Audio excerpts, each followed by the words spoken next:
Beatrice Kemei, who is a member of parliament or the women representative for Kericho County.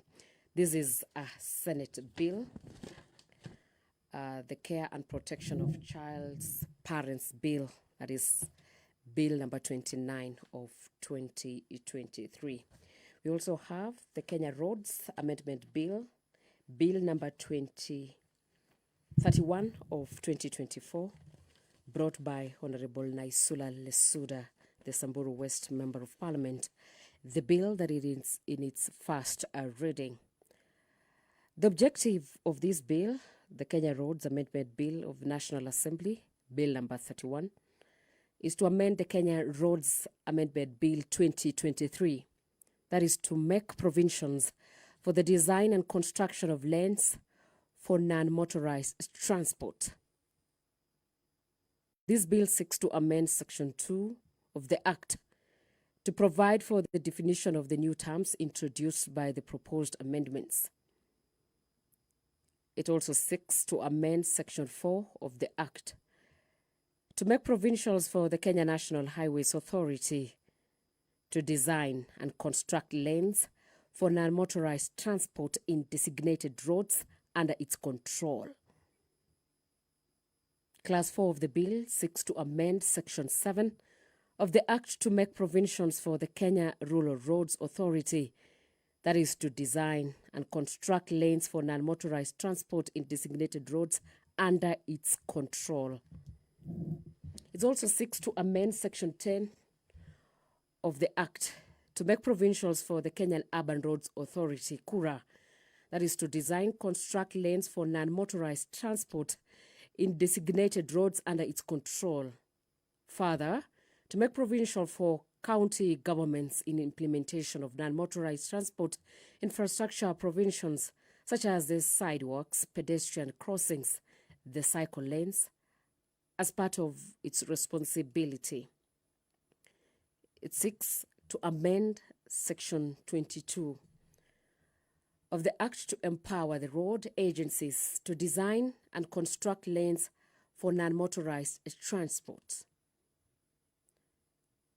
Clause 7 of the bill seeks to amend Section 46 of the Act to empower the Cabinet Secretary to make regulations relating to design and construction of lanes of non-motorized transport, and also to introduce police enforcement powers on non-motorized transport infrastructure use, such as the dedicated lanes for pedestrians and cyclists, and ensuring the safety of non-motorized transport users.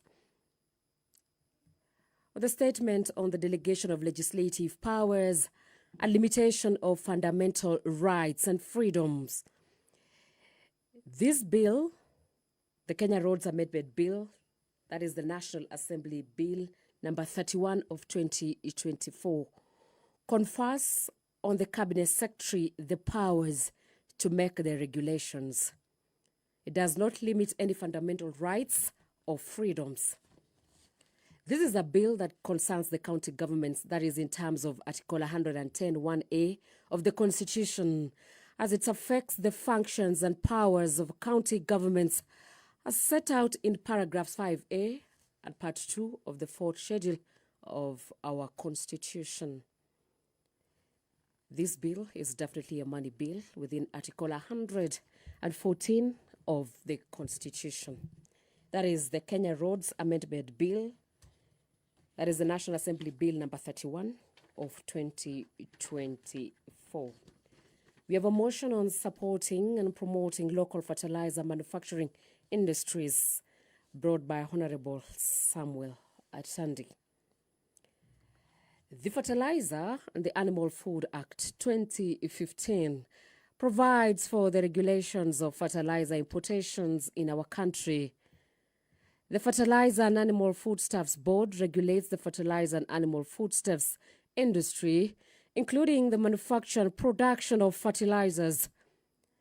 The country currently relies heavily on imported fertilizer due to inadequate local production capacity. The low local production leads to definitely high cost for farmers and therefore reducing their profits and result in unhealthy reliance on imported fertilizer. These scenarios threatens the country's food security in the case of supply disruptions and discourages the local production. The Speaker of the National Assembly has walked into the House, Dr. Moses Masika Wetangula, for today's session. This is the Parliamentary Broadcast Unit in collaborations with KBC, and my name is Angela Chiror, and let's listen in.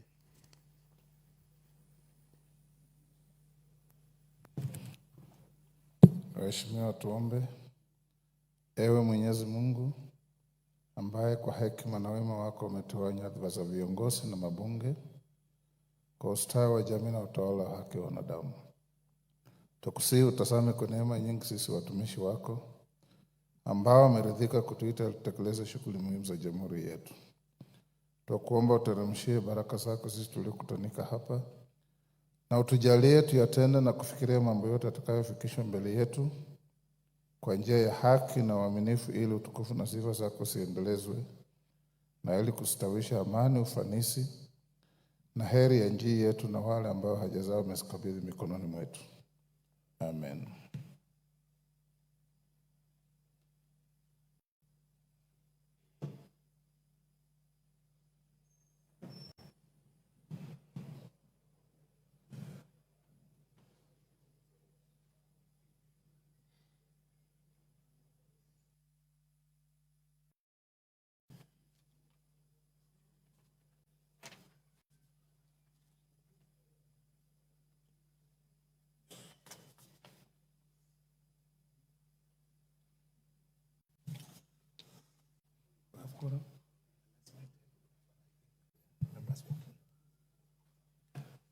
Morning.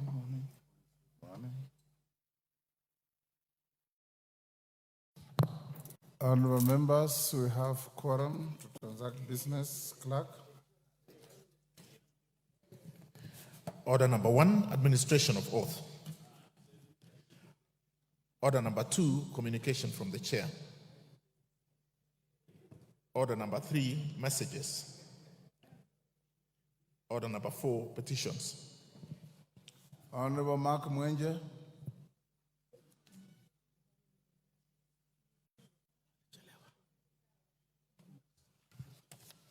Mark Mwenje. Petition stayed next week. Next order. Order number 5, papers. Majority Leader.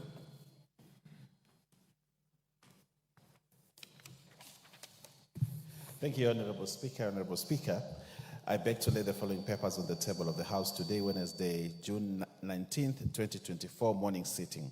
Reports of the Auditor General and financial statements for the year ended 30th June 2023, and the certificates therein in respect of 1. Bomas of Kenya Limited, Kenya Forest Services, Water Resources Authority, Higher Education Loans Board, Kenya Water Institute, University of Nairobi Press, Kenya Medical Supplies Authority, Tourism Regulatory Authority, National Youth Council, and the Kenya Utalii College. I thank you, Honorable Speaker, and I beg to lay. Next order. Order number 6, notices of motion. Order number 7, questions and statements. Honorable Joseph Namwar, Turkana Central, is in the House. Honorable Lilian Sioi, Member Trans Nzoia County. Honorable Fatuma Masito, you may raise your question to Labour. Thank you, Mr. Speaker, sir. Mr. Speaker, sir, I would like to request for a statement regarding the unfair labor practices by Leisure Lodge Beach Hotel Golf Resort Indiani. Honorable Speaker, pursuant to the provision of Standing Order 44.2C, I rise to request a statement from the chairperson of Departmental Committee on Labor regarding the unfair labor practices by Diamond Leisure Lodge Beach and Golf Resort, formerly known as Leisure Beach and Golf Resort. Honorable Speaker, Article 41(1) of the Constitution provides that every person has the right to fair labor practices, which include the right to fair remuneration and the right to reasonable working conditions, among others. Despite of the above stated constitutional safeguards, Leisure Lodge Beach and Golf Resort continues to subject its employees to unfair labor practices, Mr. Speaker. The Kenya Union of Domestic Hotels, Educational, Institutional, and Hospital Workers, KUDEIHA workers, Ukunda branch has severally received complaints by staff on the violation of workers' rights.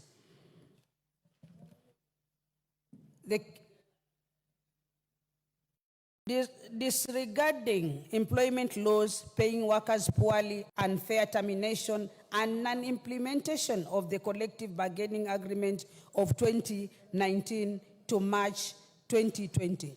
Honorable Speaker, the union at various states have tried to engage consultative meetings with the hotel to resolve the issue brought forward by the staff unfairly terminated by the hotel, and to ensure adherence to implementation of the collective bargaining agreement. However, efforts of the union have been futile, considering individuals such as Mr. Wycliffe Jumaisi, John Jira, Ms. Margaret Laban, Mr. Lazarus Changawa, Mr. Kachocho Mare, and Mr. Idi Ali, and Mr. Kenneth Wanyonyi, Mr. John Dalu, and Mr. Laban Litunda are yet to be paid their terminal dues upon their unfair termination, Mr. Speaker. Honorable Speaker, it is against this background that I seek a statement from the Chairperson Departmental Committee on Labor on the following. 1. What action have been taken to ensure that Leisure Lodge Beach Resort complies with the shop level agreement entered into on 9th August 2021 with the Kenya Union of Domestic Hotels, Educational Institution, and Hospital Workers, KUDEIHA Workers Union, as well as implementation of the collective agreement of 2019 to March 2020, Mr. Speaker? Why the hotel, formerly known as Leisure Lodge Beach Hotel, has unlawfully failed to make payments of terminal dues and arrears of the stated employees and provides timeless when the payment will be received, Mr. Speaker. Explain whether compensation provided for the unfair treatment by the experience from their employer. I thank you, Mr. Speaker, sir. Chair Labor, Karemba, any member of the committee? Majority Leader, they'll bring the response in 2 weeks. Much obliged, sir. Mary Masse, Tessa South. Thank you, Honorable Speaker. This is a request for a statement on delayed remittance of pension to pensioners of the Kenya Broadcasting Corporation Staff Retirement Benefit Scheme. Honorable Speaker, pursuant to Standing Order 44.2C, I wish to request for a statement from the Chairperson of the Departmental Committee on Social Protection regarding delayed remittance of pension to pensioners of the Kenya Broadcasting Corporation. Honorable Speaker, the Kenya Broadcasting Corporation established the Kenya Broadcasting Corporation Staff Retirement Benefit Scheme under defined benefit scheme in 1991. In 2010, the National Treasury issued Circular Number 18 of 2010, directing conversion of all defined benefit schemes in the public sector to defined contributory schemes. Notably, the Kenya Broadcasting Corporation Staff Retirement Benefit Scheme still operates as a defined benefit scheme. Honorable Speaker, while there are no pending employee and employer remittances to the pension scheme, the total unremitted contributions without interest stood at Kenya shillings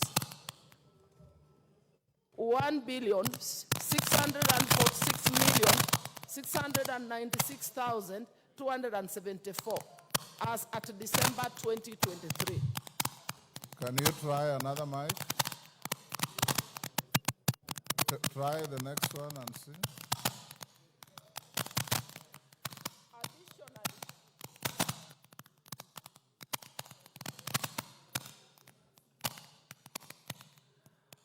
Honorable Speaker, while there are no pending employee and employer remittances to the pension scheme, the total unremitted contributions without interest stood at Kenya shillings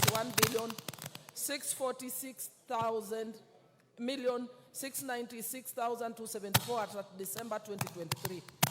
Additionally, in 2018, the court in the ELRC case number 1352 KBC versus Kenya Broadcasting Corporation ruled in favor of the pension scheme. Hold, Mary. Clark, what's happening?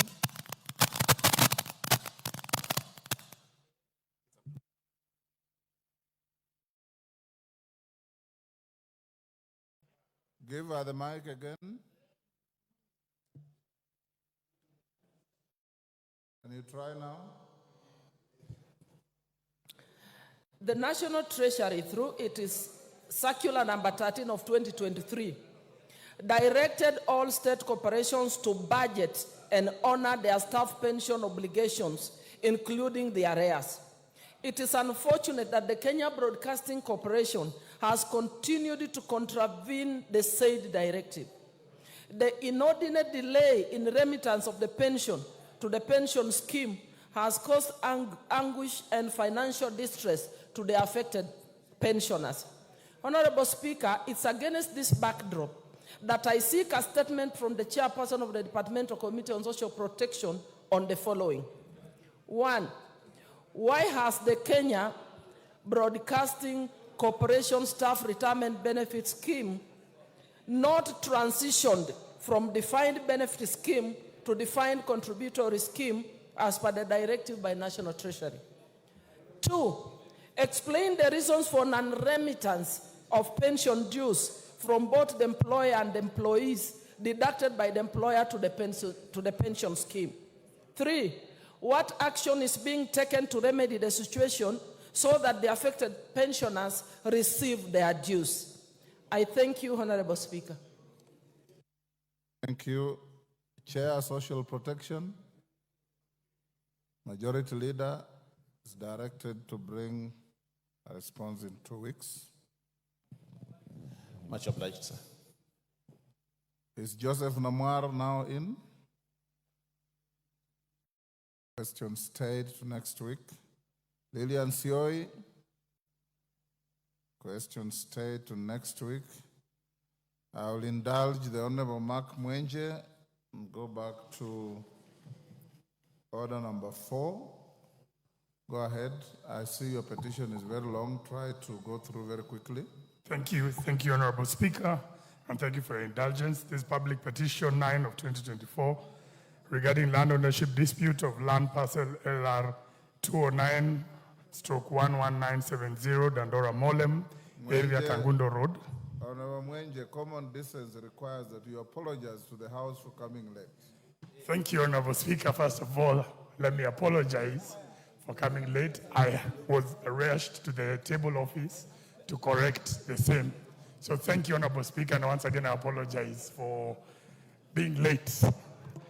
I, the undersigned, on behalf of the residents of Embakasi West constituency, who are the members of Amani Self-Help Group, draw the attention of the House to the following: that the undersigned members and their families have been residing in Molem area, Kangundo Road, Nairobi, in Embakasi West constituency, in land LR number 209/11970 since the year 2000.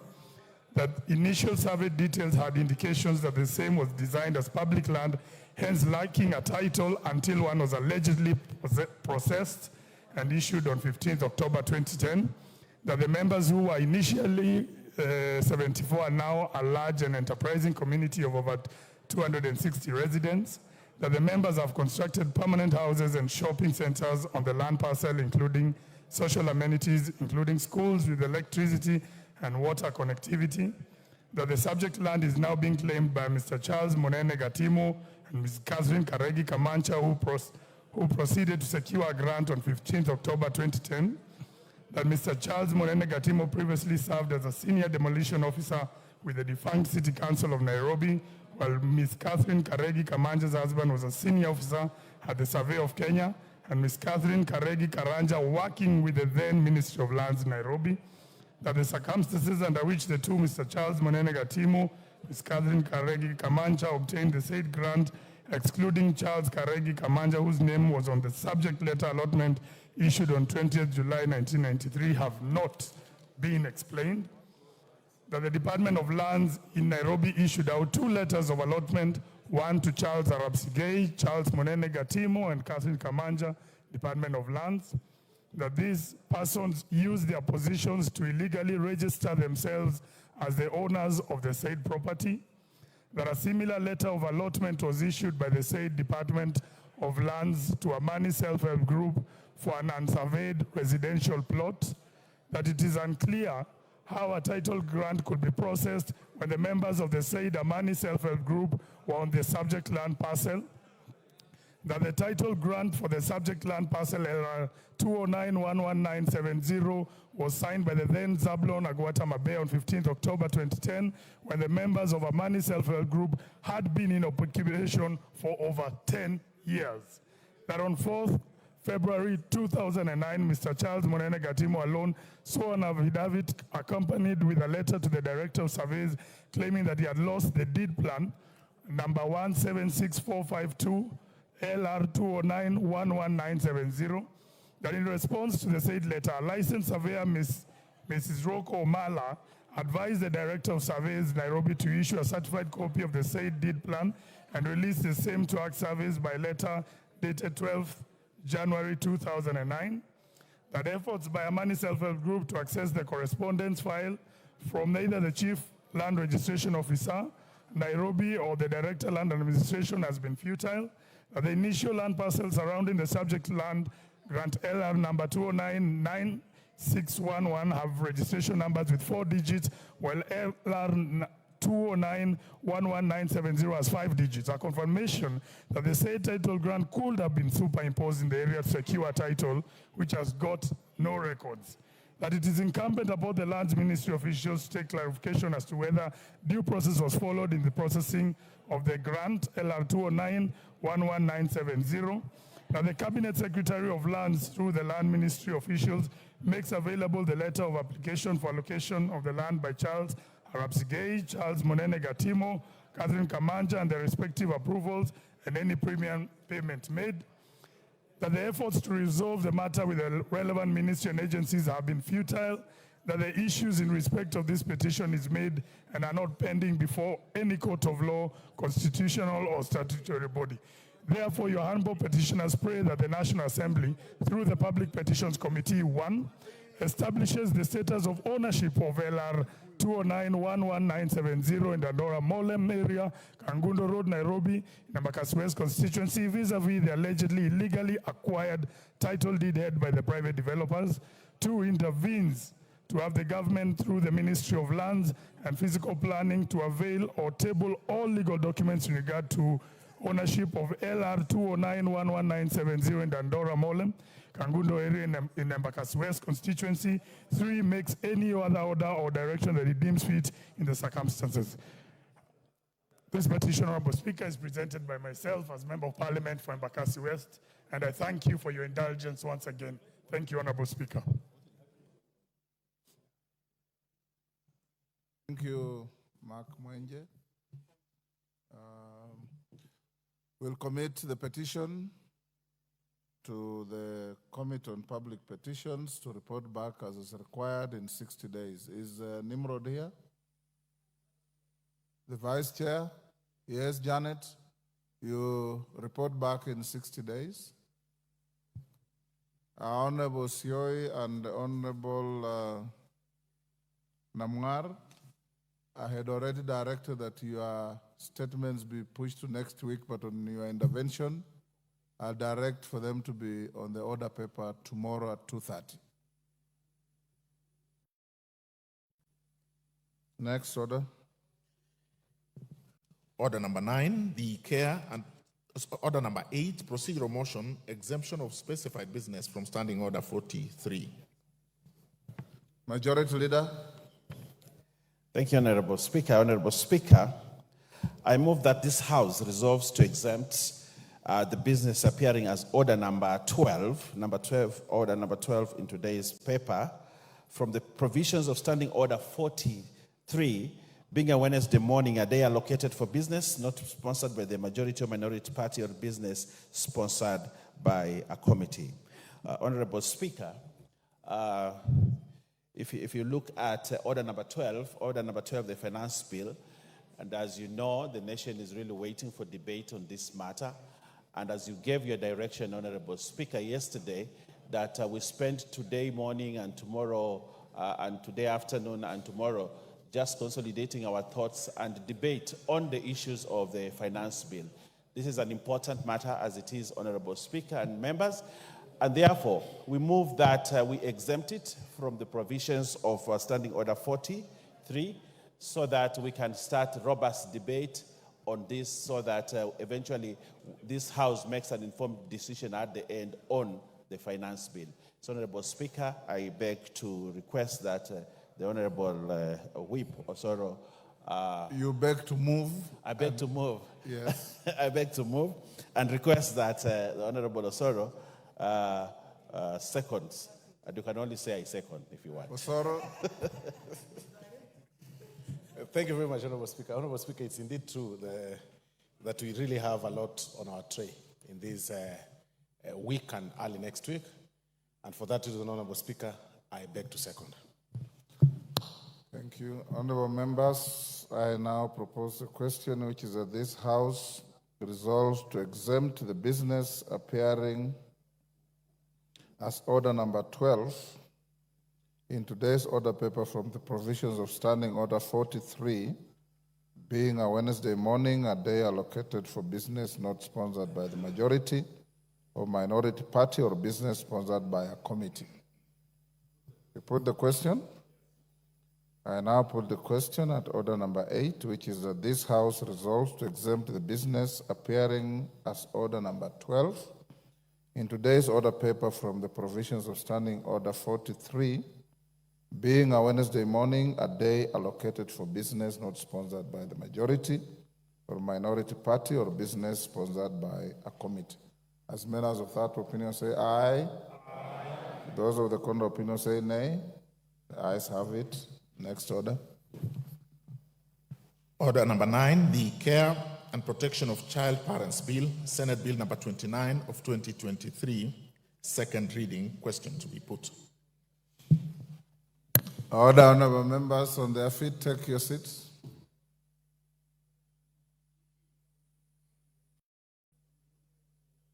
Take the nearest seat.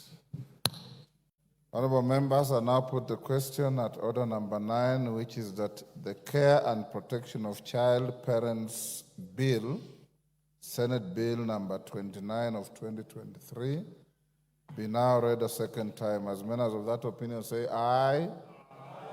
Will those of the contrary opinion say nay? Nay. The ayes have it.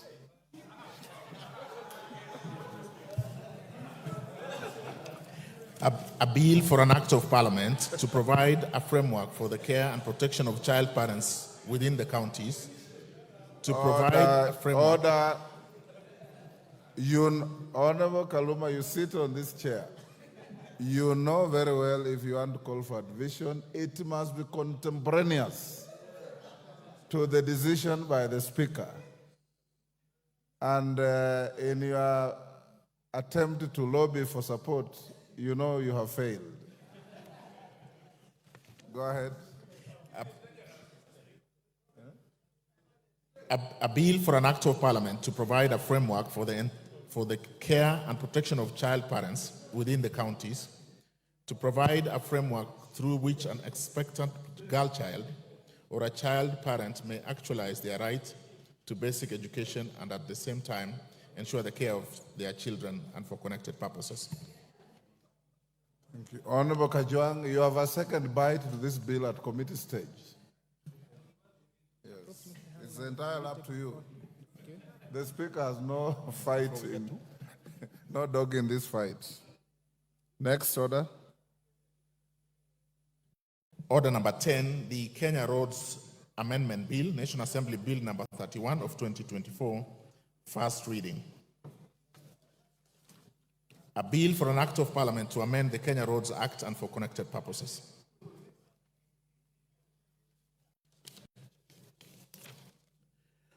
Order number 11, the Public Service Internship Bill, National Assembly Bill number 63 of 2022, second reading.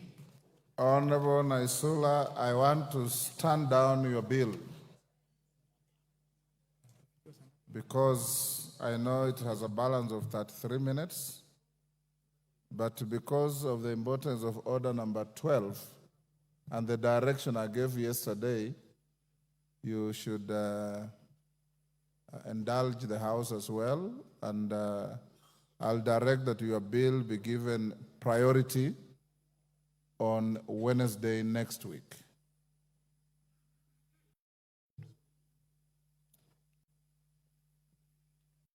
Most obliged, Mr. Speaker. I'm sorry, but you had my direction yesterday, and you've already also passed a motion to exempt this morning. Well directed. The kind of business that your bill has. Next order. Order number 12, the Finance Bill, National Assembly Bill number 30 of 2024, second reading. Chairman, Finance, and as the chairman comes to move the bill, honorable members, you recall my direction yesterday. We will have the bill moved and debated the whole of this morning. This afternoon at 2:30, apart from preliminaries, we'll go straight to the bill. If there is continued interest, tomorrow morning we already created a sitting from 9:30. We'll go on with the bill. Subject to continued interest, we will go to the afternoon, and regardless of what we'll be obtaining on the floor, House business directed and recommended that the question will be put on tomorrow afternoon. So those of you who want to speak to this bill, you have this morning, this afternoon, tomorrow morning, and a part of tomorrow afternoon. Yes, Honorable Nyikal, what's your point of order? Thank you, Mr. Speaker. I want to raise this in relation to the finance bill and particularly the report, and I'm actually literally seeking your guidance. That is the main issue. Mr. Speaker, the report of the bill, as you had indicated yesterday afternoon, would reach us later, and it did. However, Mr. Speaker, I want your guidance on the procedure that this report followed. Ordinarily, when we have a bill, the bill would come in the first reading, then it goes to public participation, as this one did. And then the committee would then get a report. That report would then come to you. Mr. Speaker, after it comes to you, you will then approve it for it to be tabled. It will then tabled. Then once again, it then comes a public document, and it can be discussed, and we discuss it, and it helps us to discuss the bill, which is actually what we are going to discuss. But Mr. Speaker, if then the bill goes through and goes to the Committee of the Whole House and the third reading and it's passed, it then will go to the President for assent. And that is the procedure.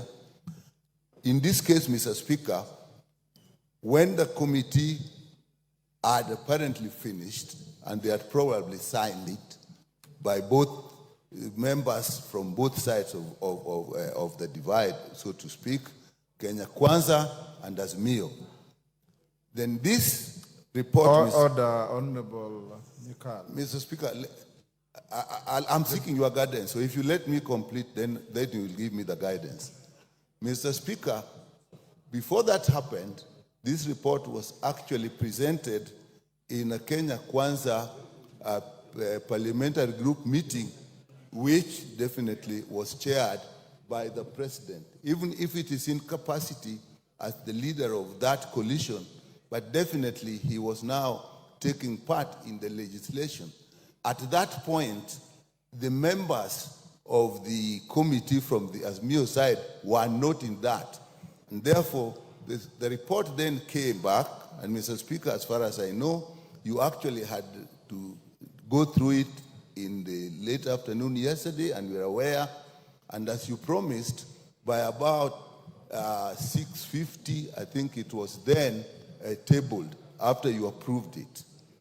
Mr. Speaker, and that by about 10:30, it was then loaded up and we looked at it. My concern, Mr. Speaker, we seem to have then breached the process because we now had input from the executive, that is the president, before what we would have expected after the third reading is then when it would go. And if the president had views, he would then bring his views, his reservations and his suggestions.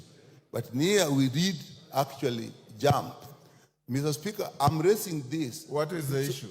The issue is that it actually went to the president and he had an input before it came to us.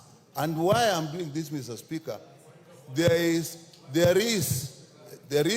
precedence that when we had the BBI process, Mr. Speaker, the only reason when it went to court is that the president then did participate before the correct time, and therefore it ceased to be our Njiku issue.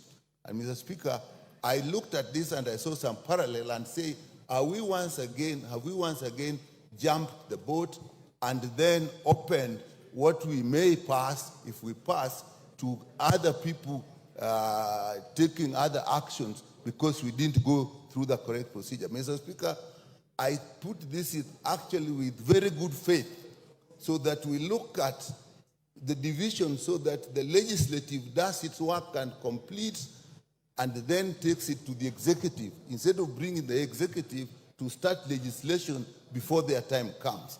It is in very good faith that I raise this, Mr. Speaker. It is in very good faith, but you have just made a general statement. What do you want the Speaker to do? I want the Speaker to rule that the report we have that will actually guide us actually already has input from the executive, which it shouldn't have, because with the executive would then come later after we pass it, after the third reading. So, Mr. Speaker, what guidance do you give? I think this is a very important constitutional issue, Mr. Speaker, and your guidance will be extremely important. Thank you, Honorable Nyikal, for raising that point. Honorable members, I don't want to open debate on this majority side. I have read the report, cover to cover. I have seen no reference to any meeting that you are talking about in that report. That's number one. Number two, caucusing among formations in parliament in a democracy is normal. Just as the majority side caucused, I'm also aware and I was informed, and I provided space for the minority side as your speaker for you to caucus last evening. And you did. Both caucusing are legitimate and legal under our standing orders and our constitution. Both caucusing and the outcomes cannot and will not be part of any report before the House. Indeed, if you have read the report like I've read, it has no reference to the majority side caucus or to the minority side caucus. Therefore, the bill before the House is proper. The report that was tabled upon my approval is available to every member. You may debate the bill and refer to the report. You may debate the bill without reference to the report. You may debate the bill without reference to any of the two. It's up to you.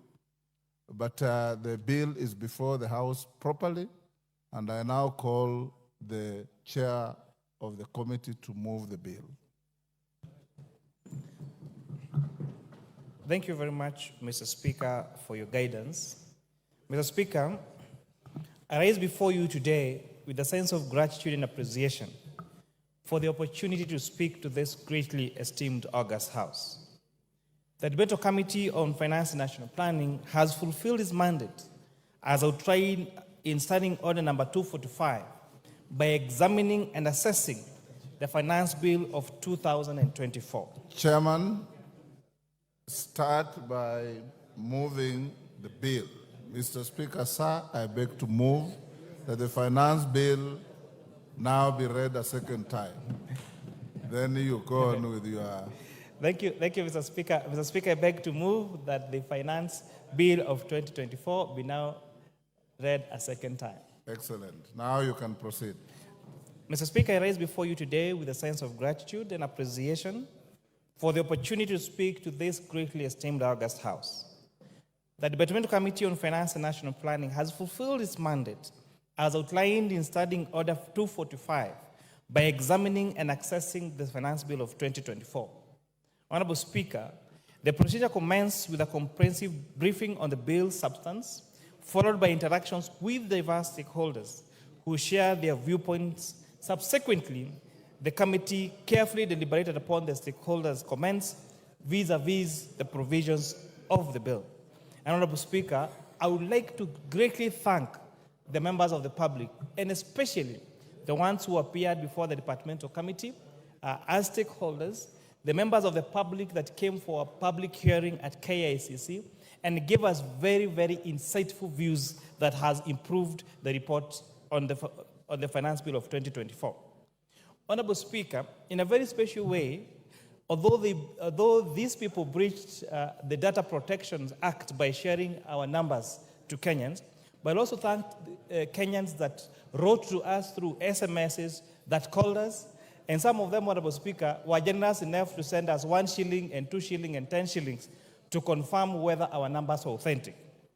Honorable Speaker, I have written to the clerk wondering what to do with the 168,000 shillings that have been sent to my M-Pesa, because receiving these gifts from members of the public, Honorable Speaker, is against the state, the laws of this republic. And therefore, later I will be seeking your guidance on what to do with the money, because I tried reversing the 1 shilling and the 2 shilling, and it was impossible, because it came in hundreds of thousands. But for your generosity, Kenyans, I want to thank you and tell you that your views are well received. Mr. Speaker, I would like to draw your attention to an important issue concerning Kenyans' tax revenue collection. Over the past decade, our tax revenue as a share of GDP has remained stagnant at approximately 15%. This stagnation is a cause for concern, and we as a country need to develop favorable tax measures to balance between relying on our own social resource mobilization and depending on debt. Honorable Speaker, this bill proposes to raise a total of 346 billion shillings to support the expenditures that will better be passed by this House through the appropriations bill, Honorable Speaker. Notably, this expenditure is going to lead to the highest allocation ever to county governments at 401 billion shillings. This is the first time, Honorable Speaker, that this allocation to counties through equitable shares is exceeding the 400 billion shillings mark. Honorable Speaker, in as much as this House debates about raising revenue for this country, I want to encourage our members in our sister house, the Senate, and our county assemblies and our county governments to also prioritize ways of raising their own source revenue as county governments. Honorable Speaker, I specifically want to laud Embu, Murang'a, and Nakuru counties that have exceeded their own source revenue share. Because once counties are able to generate their own source revenue, it reduces the pressure that the national government has in collecting revenues to be sent to counties for conduction of county functions through the equitable share. Mr. Speaker, in comparison to African countries, tax revenue as a percentage of GDP, such as Botswana, is at 24%, Mauritius at 18%, and Zambia at 17%. Kenya is lying behind with a tax revenue collection of 14.1% as of 2022. These countries have managed to achieve higher tax revenue collection rates, which highlights the need for us to reassess our tax policies and explore more effective measures that favor the business environment and enhance revenue collection. The Kenyan government has embarked on a tax reform agenda through the medium-term revenue strategies, MTRS, aiming to increase the tax to GDP ratio to 25% by 2030. This reform is crucial for aligning Kenya with its regional peers and ensuring sustainable economic growth through improved domestic resource mobilization.